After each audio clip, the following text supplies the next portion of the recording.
Welcome to the PITAS podcast, where we talk about everything from life and mental health to entertainment and past and current events. Thank you for joining us. Let's begin, my fellow PITAS.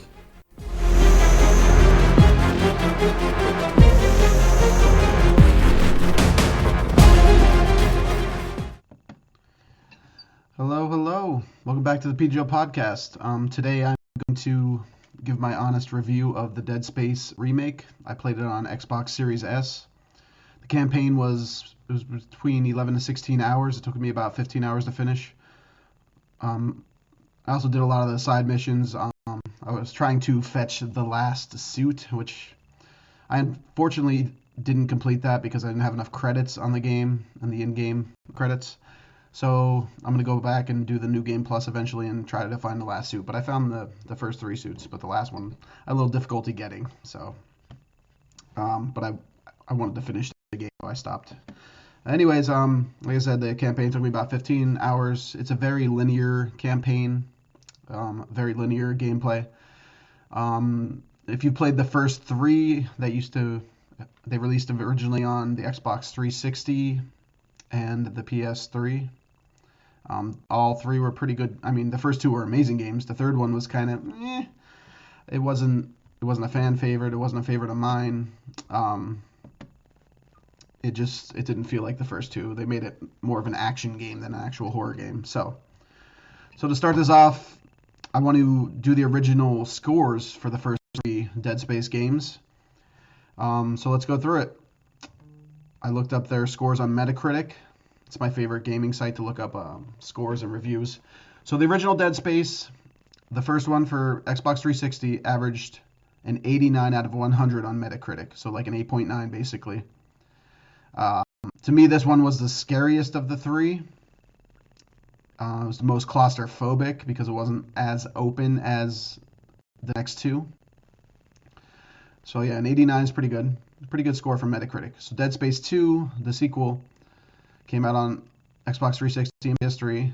That received a 90 out of 100, so a 9.0 out of 100 on Metacritic. To me, this is right on because I love the second game, and most people, they put it slightly above the first game for the most part. So yeah, 89 for the first one, 90 for Dead Space 2. So Dead Space 3 we get to. I already told you this game it didn't live up to the first two. They tried to make it too much of an action cinematic game. Like, it wasn't really scary compared to the first two. They really toned down the horror on this one. And then the Dead Space remake, which I am reviewing today, that I just finished. This one's averaging an 89 too on Metacritic, so the same as the original. So based on the scores, you can see that 1 and 2 were widely regarded as really, really fucking good. And then the third one was just it was good, but it wasn't excellent like the first two. All right, so let's get to the meat of the review. So I went to this game with extra hype compared to most games because, like I said, I love the first two, especially the first one. So I had a feeling it was going to be really good. They kept the same voice, the same voice actor that voiced Isaac in the first one. So one thing I will say about this game, like, it doesn't feel like any other horror game you've played. It's you like feel like you're losing your mind along with the game. The whole zero gravity thing is really cool. Like, you get to fly around space in it in certain parts. The enemies are terrifying, and you have a flashlight, but there's a lot of really dark areas. Like, you feel so alone in this game. So as soon as this game started, I noticed they kept the same suit that Isaac had in the first one. It was like an exoskeleton suit. So on the back left of the suit, you could see the health. On the back right, you could see the stasis module, it's almost like a bar, like a half circle bar. So you see your health on the back, and you see your stasis bar. So they kept the story basically the same. You're on a rescue mission for the ship Ishimura.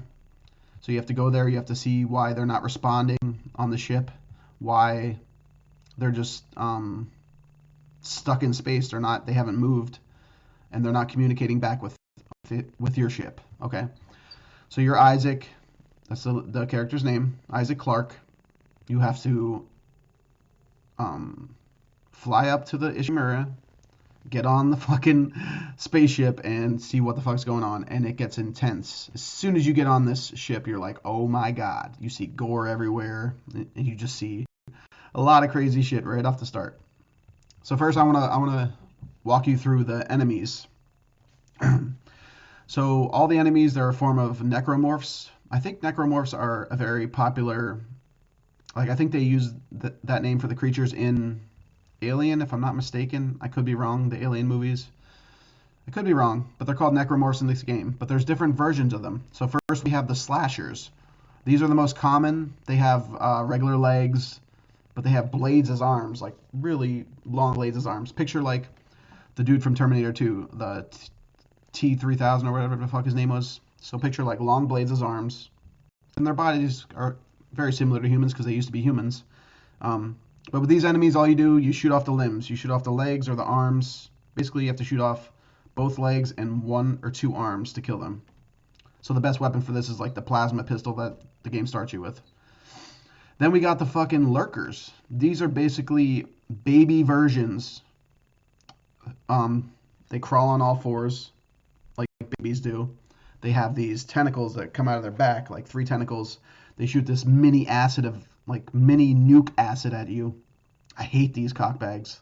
I think most of the damage to me, to my character in the game, was from these lurkers. They're so annoying, and they can hit you from far away. They're pretty difficult to see until their nuke is coming at you. That's when you can spot them, but by then it's usually too late, and they're hard to dodge.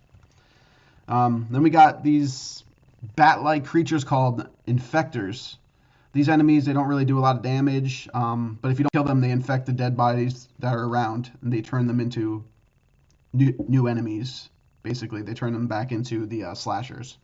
So they reanimate the dead. That's their biggest strength. But other than that, they're pretty weak. You could kill them really fast. Then we got the big old round bitches. They're the pregnant. They're actually called the pregnant in the game, but they have this big stomach sacs. You basically have to destroy their stomach, the big sac. And then once you fucking destroy these things, they release these things called swarmers, and they're these little clingy assholes that like attach themselves to your body. They're a bunch of blood-sucking leeches though, and they won't do a lot of damage, but you have to keep tapping A to get them off you, like to brush them off. So they're really annoying. Fuck the swarmers, for real. They are the worst. Well, not the worst, but they're some of the worst enemies in the game. Then we have the brutes. These are the big bastards. Big, like, Vin Diesel looking, The Rock looking necromorphs. They're very hard to kill. They take a lot, you waste a lot of ammo on them. But the thing is, you have to aim at their back because they have a sack on their back. A little sack on their back, you know what I'm saying? You have to blow up that sack, and that's what destroys them. But you have to use your stasis to slow them down. That's your little special power. Oh, I just knocked my mic over. The little special power is the stasis. You could freeze time almost, like slow them down. And then you run around these swarmers, or these brutes, and you shoot them in the back. That's basically how you take them out. Then we got these necromorphs called exploders. They're like these gangly fucking things. They're carrying like a big sack, almost like a Santa sack, I guess. They carry it to their side. You have to shoot that. It blows up. So you don't want them close to you because they'll blow up like right next to it, pretty much destroy you.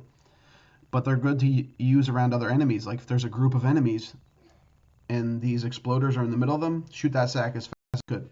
It'll destroy a lot of the enemies around them. Then we got leapers. I'm not going to go through all these fucking necromorphs, but I'm just going through the cool ones, I guess. So these leapers they kind of remind me of like a creature from the Fallout universe.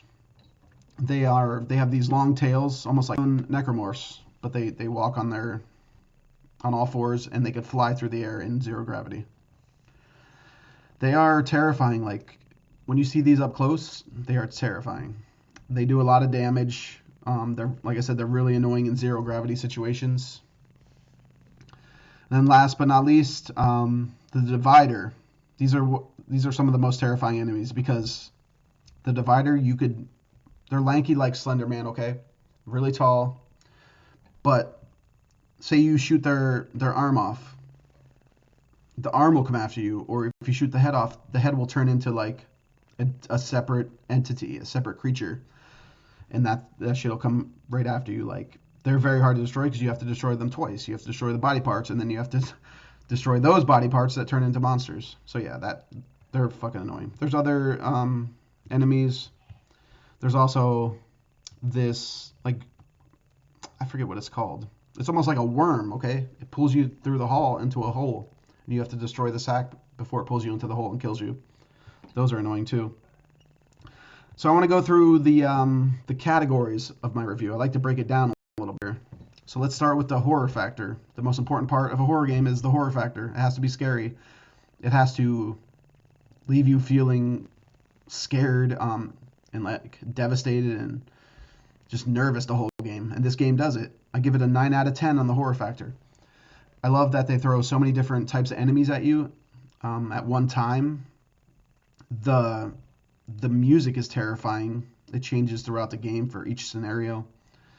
You could hear background noises all the time. It's just, and you hear the screams of the creatures when you enter a room. Like, it's just, this game really does it for the scared, the horror aspect.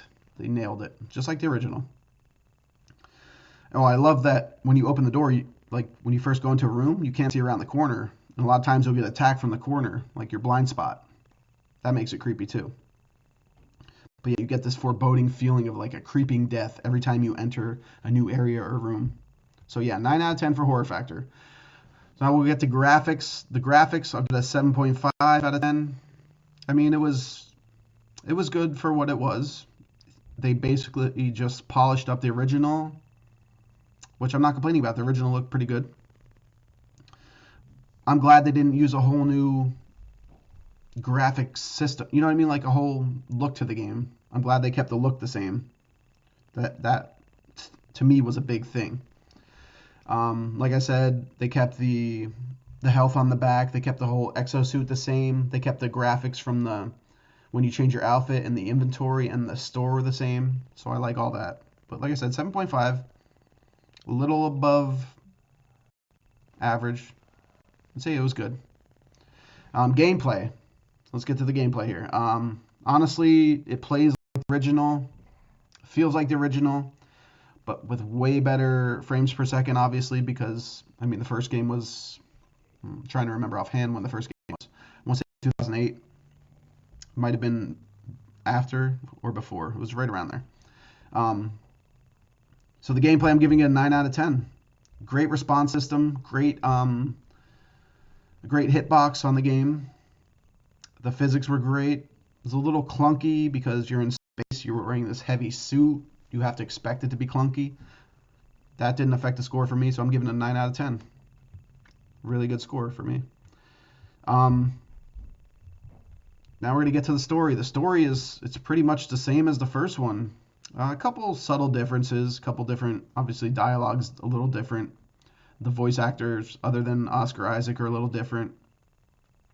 But the story was amazing and simple at the same time. Reminded me a lot of the Event Horizon with the story, because this ship is creating these creatures, or it's making people go crazy, and you just feel like you're losing your freaking mind when you're playing this game. So I'm going to give the story a 9.5 out of 10. Almost perfect. Then the last part, to me, this is probably the most important part, other than the horror aspect in a horror game, is the fun factor, replayability. Are you smiling the whole time you're playing it? Are you enjoying yourself the whole time? That's how I judge the fun factor. I gave it a 10 out of 10. I mean, I had a blast this whole game. I had a blast in the cutscenes. Everything about this game I had a blast with. It's a great third-person viewpoint, great weapon mechanics, an engaging story where you feel like you're actually part of it, like you're at the helm, you're actually in the suit controlling it. So the overall Pita Joe score, I'm going to give it 9 delicious pitas out of 10. It's a game you can sink your gaming fangs into. It's a delectable piece of gaming bread, a great game. It's one of my top 10 horror games. I mean, it just came out and I just played it and I'm putting it in my top 10 horror games. I mean, it's that good. It beats the original to me. Yeah, I mean the space atmosphere is really cool. The zero gravity parts are some of my favorite parts in the game. It feels like you're running out of air when your oxygen's getting low. Really mechanics in the game. The gunplay was great. Each gun has a different feel. There's a variety of guns. There's a variety of enemies. Great ending boss. I love the last boss. Yeah, so that's my review. 9 pitas out of 10. Definitely go out and buy this game, or if you have an Xbox, it's on Game Pass. If you pay the monthly subscription, so you can get it for free on there. Yeah, go out and get it. So the review's over now. I gave it, like I said, 9 out of 10. Now I want to talk about my top 5 most anticipated video games releasing soon, like 2024, 2025, because next year is kind of a dead year for the most part. I mean, there's some good games coming out, but not a lot.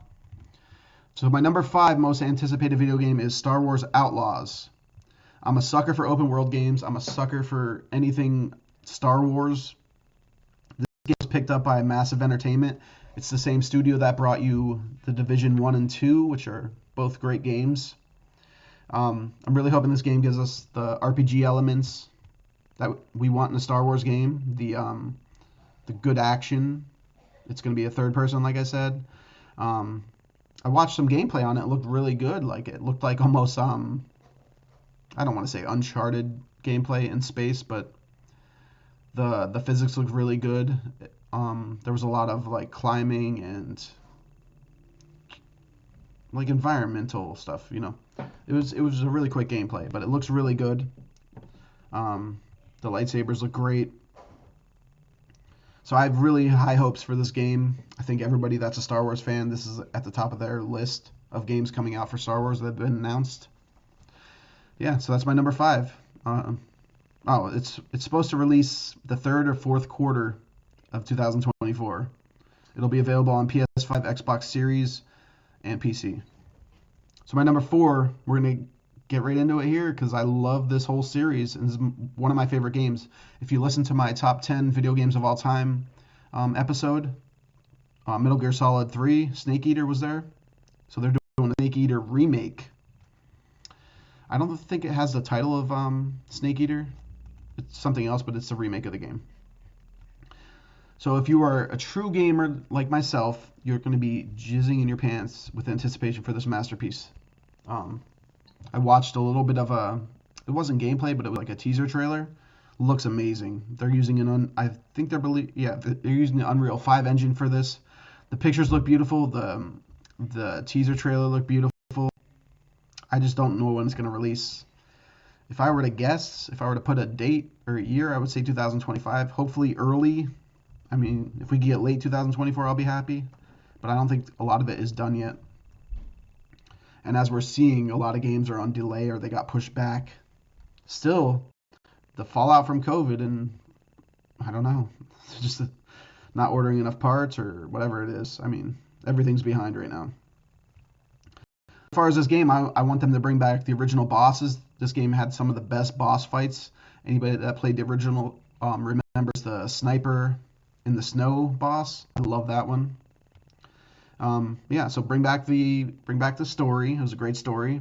Bring back the cutscenes, make them even more beautiful. To me, Metal Gear Solid 3 Snake Eater is on the Mount Rushmore for my anticipation of games. It's up there.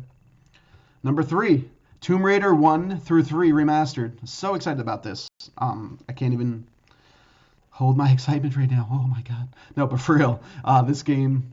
If you played the first 3, you'd have to be old like me because they released in the late 90s. I think the first one was 96. The rest came out, I think 3 released in 98, maybe 99. But yeah, I saw pictures for it. I saw gameplay. They're keeping basically everything the same. They just polished it up. So Laura Croft's boobies are not square anymore. They're more of a egg shape now. I don't know if that makes sense. But I just hope they keep all the puzzles the same. I hope they keep the same worlds. I loved in part Tomb Raider 3 that you could visit different areas, like you could choose your own adventure. That was really cool. I hope they keep that. I hope it runs at 60 frames. Please, oh, please run at 60 frames. But I mean, maybe 120 frames. Who knows? I think the PS5 could do that. Number 2, BioShock 4. This is a tough one for me because BioShock 1 is my second favorite game of all time. So I hope 2K doesn't mess up the fourth one. I'm hoping they go back to the Rapture, the underwater world. We'll see. But supposedly it's supposed to be open world from what I heard. I just don't know how they're going to do that in the Rapture because if you played the first two, the Rapture is very linear. It's like buildings underwater that connect to each other almost. So we'll see if they could do that. I don't know if it's... When they said that it was going to be open world, I think it's going to be a whole different world, a whole different environment, but we'll see.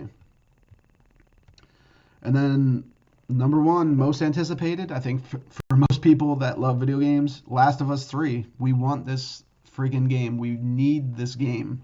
After the way the second one ended, we need part 3. We don't need multiplayer game. We need a single player campaign following Ellie. Once again, maybe for the last time, we need this. So I don't want to spoil this for people that didn't play the first two, so I'm going to preface this. There's going to be spoilers. So the second game ended with Abby and Ellie both being alive. So I was thinking about what could happen in the third one for the story. What I do think is going to happen, I think Ellie is going to sacrifice herself finally for the greater good of sacrificing herself for the, what do you call it? I'm blanking out here. She's going to sacrifice herself so the cure is made, okay?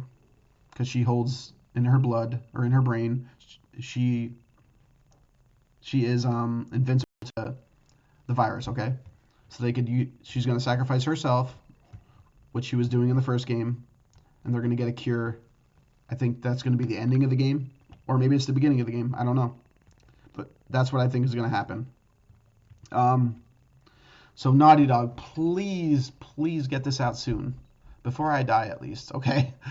Don't pull a George R.R. Martin and make us fans wait for years, okay? Get her done, get it out. We want to play this. So that wraps up my top 5 most anticipated video games. I gave you the Dead Space review, 9 out of 10 for Dead Space. You could, in the comment section on YouTube here, or on the Podbean or Spotify, you could leave a comment talking about a game I missed. What's your most anticipated game? Tell me in the comments.